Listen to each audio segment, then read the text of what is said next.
Hi, yeah, so I accidentally filmed this entire video in the wrong aspect ratio and didn't notice until now, so sorry about that. Hi everyone! We're back with another video of reading the YA dystopia that I wrote when I was 12.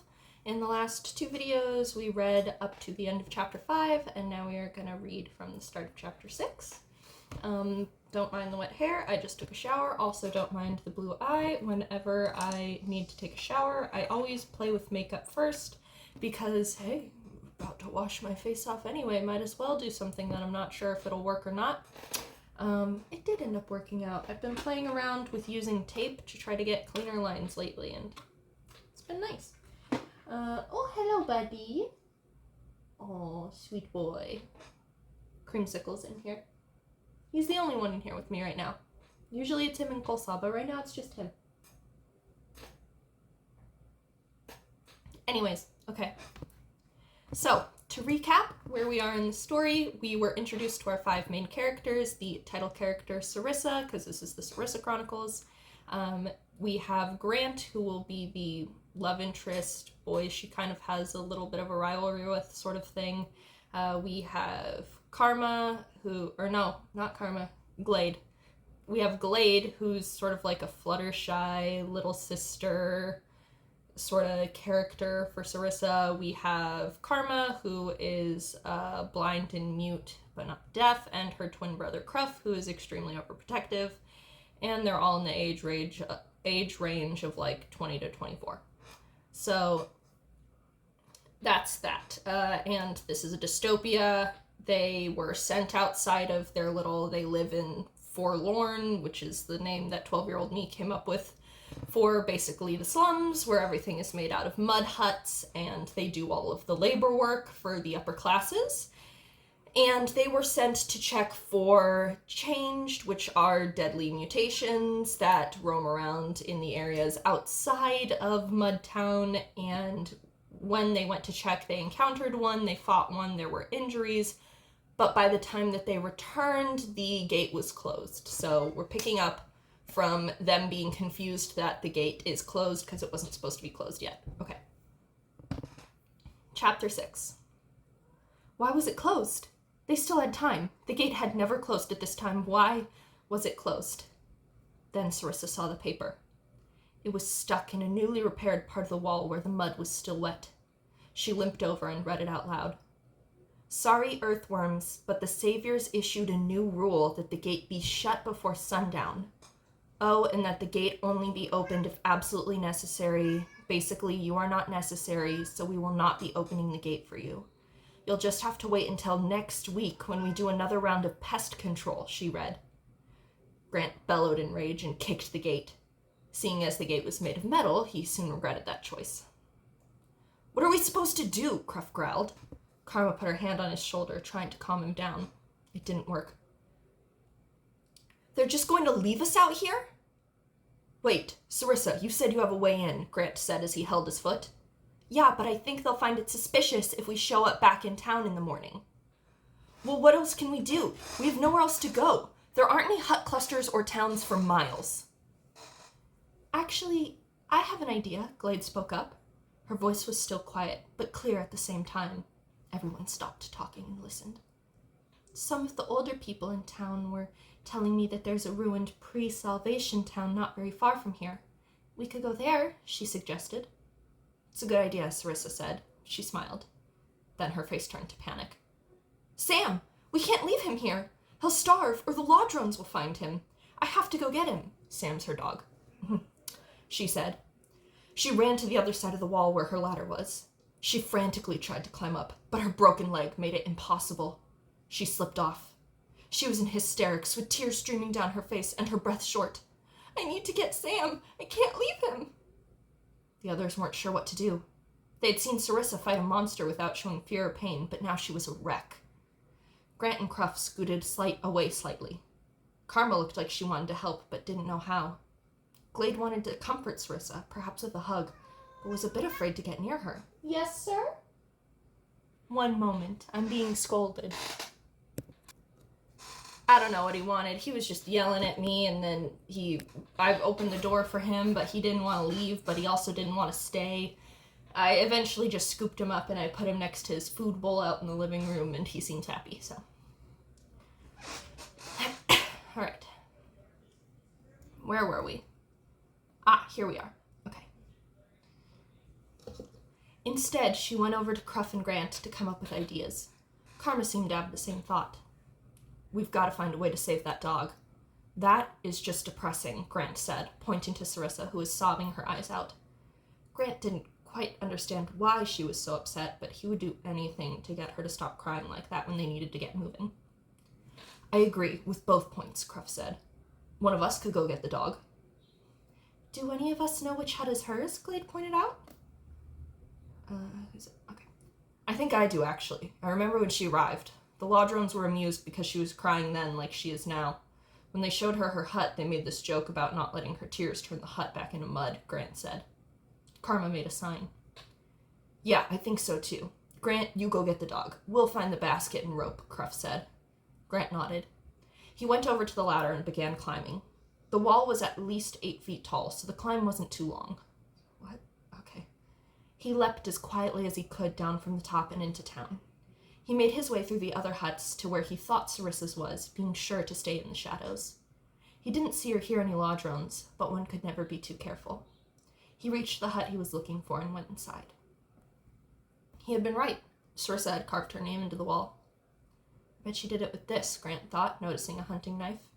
He slipped it into the pocket of his torn-up pants in case they might never, ever need it. He made a mental note to stop by the Lodron storage hunt and grab some extra ammunition for their guns. And maybe a gun for himself, too. Now where is that dog? As if Sam read his mind, he heard a whimper come from the floor. Grant was confused for a moment before he noticed how the dirt was clumped suspiciously in a certain area. I guess the Lodrons just never noticed that. He moved the soil to find the secret cupboard door. When he opened it, a rather fluffy and in need of cuddles dog flew out. There is no way that dog is fluffy. There is no way. They can't bathe him. He's out hunting all the time. He lives in a mud hut. There's no way that dog is fluffy. Sam started licking Grant's face. Through the slobber, Grant got a look at the canine. Sam was about as big as a bear cub. He had black fur with russet-colored splotches here and there. His face seemed like it might be scary if the need arose, but he was downright adorable at the moment. Based on his coloring, probably a German Shepherd, I'm guessing. His ears were constantly perked up, like he was always making sure nothing snuck up on him. Okay, you can stop now. We're going to see Sarissa. You want to see Sarissa, right? Grant whispered. Sam stopped licking him and wagged his tail happily. He trusted Grant, which was good. If Sam hadn't trusted him, it would have been a whole lot harder to get the dog to the wall. When the duo arrived, the basket was lowered down, with Cruff holding the other end of the rope, ready to pull. Grant loaded Sam in, and Cruff, with plenty of difficulty, hauled him up. Grant kicked his feet into the wall and dug his fingers in. Sarissa was right. It wasn't that hard to climb. In fact, he got to the top at the same time Cruff got Sam up. Sarissa had stopped sobbing and was instead just staring at the dirt sadly. Grant helped Sam out of the basket. The dog immediately ran over to Sarissa and started licking her face. Sam! But how? She said, and glanced back at the wall. Grant was standing on top of it with Cruff. Cruff was holding the basket and rope in his hands. Glade and Karma stood below just in case one of the guys fell. Not that they could do much, but it was sweet. Did you guys get him for me? Grant smirked. Of course. If we didn't, you would have stayed right here forever, and we would have never gotten going. Why didn't you guys just leave without me? Why would we? Aw, wow, they bonded quick in only 6 chapters. Alright, chapter 7. Sarissa wasn't sure what to say. She was sure that most people would have abandoned her to ensure their own survival. Her companions didn't. No, they're not just companions anymore. They're my friends, she thought. She grinned the biggest grin she had ever grinned in her life. Friends were rare. The saviors said that friends just distracted you from what was truly important, which, to them, was work and looking out for just yourself. That was something everyone learned from the time they could understand words. They were most definitely wrong. trying to think back to when I was 12 and what was going on at the time, because it sounds like this is like, there's a societal critique in here, so I'm trying to remember if that's when I started getting like really upset about the looking out for number one mentality. I can't remember. I guess we should get going. I guess we should get going, said Cruff. He was fidgeting a lot. Glade, which way is that ruined town? I think the elders said that it was just beyond the east area of the forest. Wait, Grant interjected. We need more ammo, and I sure could use a gun of my own. I'm gonna sneak back in and grab some supplies from the Ladron storage. What? No way, Grant. You might get caught, and over what? Some ammo and a gun? We're fine, Sarissa protested. We need food and water, too. Sam and I can hunt for food, and there's a river with clean water not very far from here. Well, we'll keep the water in. Sarissa didn't respond. Grant was right. They needed supplies. Fine. Just try not to attract any attention. Grant nodded and climbed back up the wall. He hopped down into town once more. He snuck his way to the storage, which was located in the middle of Mudtown. His pair of thickly soled boots made no sound as he sprinted across the wet and muddy ground. Where did he find, like, nice, thick, good quality boots in the apocalypse? Good for him. No matter how hot it was or how hard the sun beat down, the ground was always muddy. Usually Grant hated it, but he found himself grateful for the wet soil for muffling his steps. He was sure nobody, not even the Ladrones, were up at this hour. Even so, he kept getting the feeling that something was watching him. He reached the storage hut without anyone stopping him. He told himself that he was just being paranoid, but in the back of his mind, another part of him was saying the opposite. This was much too easy. Wouldn't the supplies hut be guarded? He opened the door and scanned the room. As far as he could tell, there were no traps. There certainly weren't any guards. He stepped inside. No alarms. This is way too easy. Inside the hut, there was a variety of things. There were guns, swords, food, canteens for when the drones had to stay outside and watch the farmers, and even some lanterns. On the left wall, some sacks made out of animal fur hung from hooks. Grant grabbed one for each of his friends. Yes, he considered them friends at that point, and started filling his up.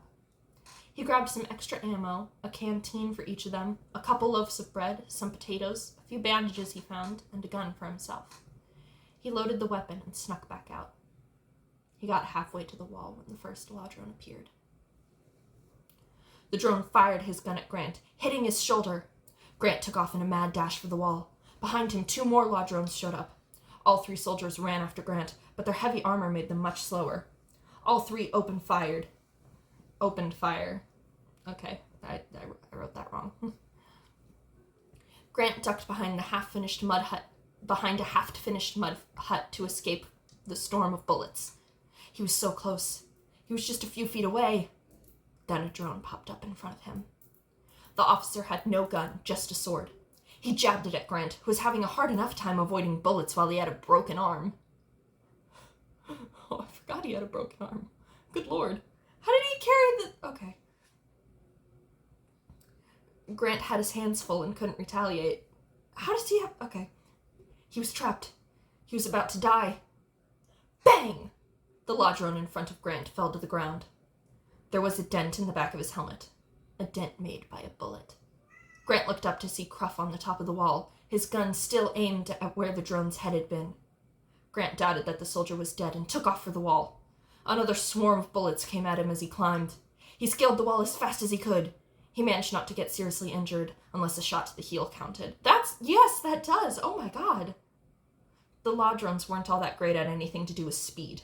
Brute force, sure, but when it came to speed, they even shot slow. Okay. Slow enough for Grant to get safely over the wall. Cruff was a big help too, with him firing back at the drones. Grant smiled and held up the supplies. I got it. Sarissa didn't smile back. Apparently, while Grant was gone, someone, probably Glade, had found a walking stick for Sarissa. She has an injured leg. She frowned at Grant in a mixture of concern and rage. Yeah, and you know what else you got? Nearly killed. What was all of that shooting about? You realize that we'll probably never be allowed to come back now, right? Also, you're bleeding. "You got shot," she said, beginning in a normal tone of voice that quickly turned into a shout. She had a look on her face like she wanted to slap Grant. Instead, she sighed. "Thanks for getting the stuff. Let's grab our shares and get going." Grant handed out the supplies. Karma made some signs to Cruff with a worried look on her face. She said that we should bandage up Grant's battle wounds so we don't attract any wild dogs, he translated. Karma made some more signs. Not to mention changed. "Already on it," Glade said as she finished bandaging up Grant's heel. She quickly wrapped up his shoulder. "All done. I guess I just didn't know how bullets work? 'Cause wouldn't that, shatter his foot? He would not be able to walk. If it caught him in the heel, that foot is useless now. Is the bullet still in there? Did it go right through?"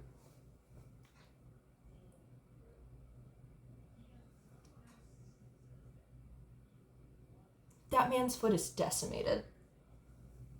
But apparently we're not going to address that. Okay. Wow. The group looked back at the mud wall for one last time. Each one of them felt something different as they looked at it. Grant felt courageous and proud that he had defeated the Lodrons inside it.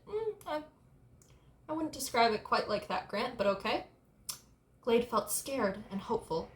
She was scared that she would no longer have the protection it provided from the changed and wild animals, but hopeful that she no longer needed it with her friends around. Cruff felt anger and triumph for showing the monsters who called themselves the saviors that they couldn't control everything. Sarissa felt free, yet burdened. She no longer had to be afraid of staying in the forest for too long or of having Sam taken from her, but burdened over the fact that there were still people living behind that wall who now would have to deal with the consequences of her and her friends' actions. Oh yeah, this is gonna... Wait, they just lost the entire youngest age group. So that means that, the chores... Oh. That is bad news for them in Mudtown. Uh-oh. Alright. Karma, though having never seen the wall, knew that it must have stood as a symbol of success or freedom or even pain for her friends, and hoped that someday in the distant future the wall would be knocked down and the people trapped within it would be truly free. Oh wow, we get some characterization from Karma, since apparently 12-year-old me didn't really bother with that up to this point. All 5 of them turned away from the baked mud wall and set off into the forest, towards their destination. Towards the start of something new. Let's see, we've got chapter 8, chapter 9, chapter 10, and then did chapter 11 ever get finished? No, chapter 11 cuts off in the middle of a sentence. We're gonna leave chapters 8 and 9 for next time, and then I'm gonna read chapter 10 and what there is of chapter 11. And then maybe I'll do a live stream where I finish writing chapter 11. That sounds fun. Yeah. If I can figure out how to... I think I can only live stream from my laptop because I don't have, the right amount of subscribers or qualifications or whatever. But my laptop does have a webcam, but it's kind of a bad webcam, so we'll see. I might not do that, but we'll see. But yeah, that was next 2 chapters of the Sarissa Chronicles. So they are officially out of Mudtown and heading towards a little pre-Salvation town. And if you are picturing one of those ruined towns from Fallout, probably pretty close to well, I can't picture things in my head, but the kind of thing that I would describe it looking like, honestly. I can't remember exactly how I described the town, but it probably looks like one of those towns in Fallout, except instead of in a desert, imagine it in a forest surrounded by trees. Probably looks like that, but I guess we'll see the next time we read this. But yeah, so that's that. This story moves at a breakneck pace, good lord. Okay, yeah. If you guys have any, requests for kinds of videos you want to see, I'd be happy to do that. I've been writing as like my main hobby and wanting to be an author and stuff since I was like 7, so a little over a decade now. So yeah. Well, a few years over a decade. But yeah, if anyone has any requests for like writing tips or things like that, I'd be happy to do a video about that. If you missed the makeup videos, let me know. I'm gonna do another makeup video soon. I just haven't had any good ideas for makeup videos for a bit, and like I said, I kind of want to wait until like shaky is not as much of a problem, until I do the Chucky scars video and everything, because and also that's going to take a very long time, so it needs to be on a day where I have plenty of energy and I don't have to work at all, and I actually manage to, like, it has to be on a day off where I don't sleep in, and I usually sleep in on my days off, so we'll see about that. Anyway, yeah, so I hope everyone enjoyed the video, and I hope that you all have a wonderful rest of your day. Bye!